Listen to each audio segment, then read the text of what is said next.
I have bought my mechanical keyboard keycaps, and it's a pleasant surprise that it's a pudding design too. But let me be the first to say that I will never, ever, ever be like them, because the reason why I bought a mechanical keyboard is because one, I play Osu, and number two, it's actually it will last more. I can fix it and more. The reason why I have this now with this sound, but I used to have this sound, and this one never bothered me. This was my old keyboard,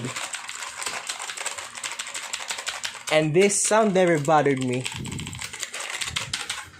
But I switched keys, so whatever.